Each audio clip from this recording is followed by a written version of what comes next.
Before anyone says anything, I'm late to the party. I know. Believe me, I know. However, it has come to my attention that I actually have something to offer.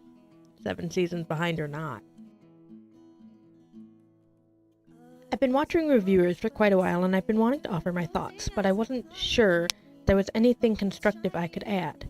But then I was talking to my brother one day and realized that there's a set of knowledge I've had for half of my life that a lot of reviewers haven't looked at closely. Magic.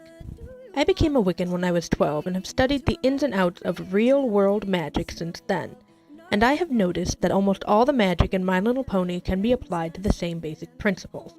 I'll be honest, the reason I didn't start this sooner is simply because I was certain that someone would eventually pick up a book and look into it themselves.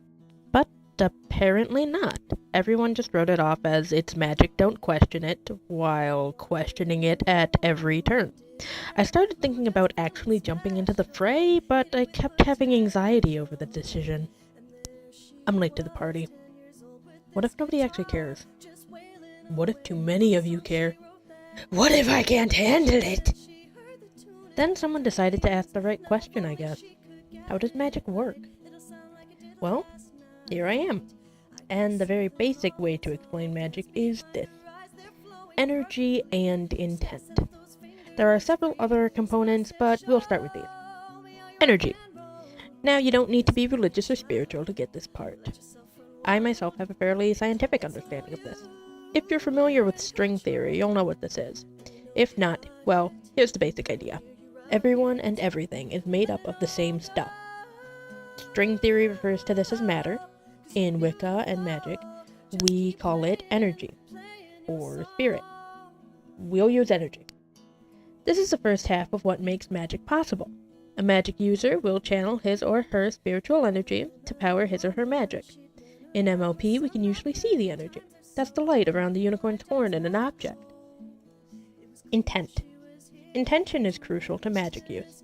This is basically what determines what a specific spell does.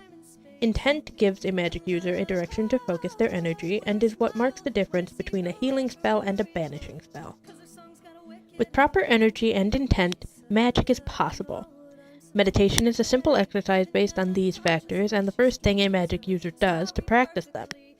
In MLP, magic manifests in different ways. First, though, I'll discuss the thing we've been questioning this whole time. The elements of harmony. To understand the elements, you have to understand how a real-world wand works, along with gemstones. First of all, the wand, or rod or staff, is something used to help direct energy. Gemstones serve a similar purpose, but where the wand works solely with energy, a gemstone or crystal works with both energy and intent. Different gems help with different purposes. The elements are gemstones, of course, with various magical purposes. I can go more in depth on each specific element in another video if you want, but for now we're focusing on the basics. Remember, magic requires both energy and intent, and the elements work on these principles. The energy used to power the elements can be fairly consistent. Magical energy equivalent to at least 2 unicorns, 2 Pegasi, and 2 earth ponies. The wielder of the element of magic channels this energy. The magic bearer also determines the intent.